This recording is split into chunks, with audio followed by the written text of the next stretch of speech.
Kumusta po mga kaibigan? Maligayang pagbabalik sa aking YouTube channel. Update ulit tayo sa biglaang pagpanaw ng aktor na si Ronaldo Valdez. Duda pa rin ang maraming netizens sa tunay na naganap sa namayapang aktor na si Ronaldo Valdez. Ito'y pagkatapos mapanood ng marami ang pagkalat ng video kuha sa kwarto ng aktor noong December 17 kung saan rumispondi ang QCPD at doon na videohan ang wala ng malay na aktor at may hawak na baril. Base sa mapanuring netizens ay talagang hindi kapani-paniwala ang ipinalabas na rason ng kanyang pagpanaw base sa sitwasyon nito noong datnan ng mga rescue team ng QCPD. Tila kaduda-duda di umano ang posisyon ng katawan nito, ang mahigpit nitong paghawak sa baril at tila walang impact sa nangyari sa caliber 45. Ayon sa unang report, ang driver daw nito na si Oclaret ang unang nakadiskubre sa nangyari. Naguguluhan din ngayon ang mga netizens kung nandun nga ba si Jano Gibbs ang anak ng yumao base sa video o talagang nasa Canada abala sa kanyang show at ayon na rin sa pahayag niya kamakailan lang sa kanyang Instagram account. Ayon sa analysis ng isang netizen ay tila nakapagtataka ang nangyari sa aktor. Hindi man lang natumba sa lakas ng impact ng tama 45 ang nakita na hawak niya. Dahil aniya, kung ganun ka-close range ang nangyari ay baka tumilapo na sa upuan si Lolo Sir. Ipinagtataka din kung bakit nasa right hand niya samantala yung tama niya ay sa left na part niya. Dagdag pa ng isang netizen, you will hear from the video na may nagsasalita na humihinga pa. Someone even asked if I'm not mistaken kung someone from the rescue side of the group knows how to do CPR. And yung both hands niya are almost just on top of her lap. It's as if it was planned to be positioned there.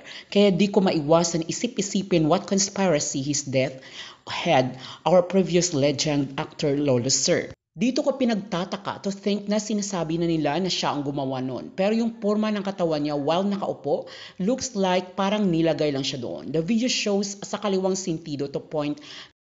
Tapos after realizing on that close range, parang di ba dapat tatagilid sa kabilang side yung ulo niya dahil sa impact ng tama. And maybe or after not being aware that what will happen next, after mo gawin yun, babagsak sa kamay mo, mabibitawan mo, babagsak sa sahig, something like that. Pero hindi, it was held tightly.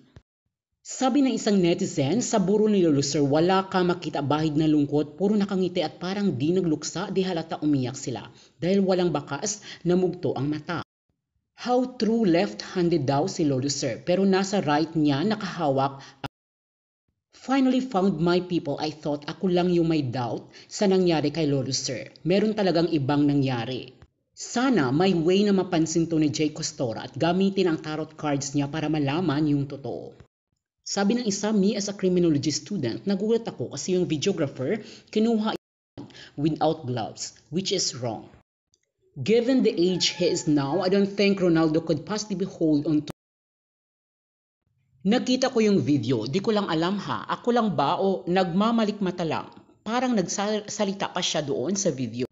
Ayon sa isa, meron yan. I also have a feeling. Nagpa-schedule pa daw siya sa dentist niya for the next day. So ba't niya gagawin yun? Justice for Lolo Sir.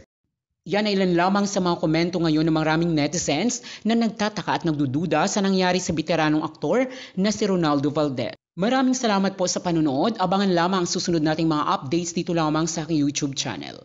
Please do subscribe also, likes, share and comments as well.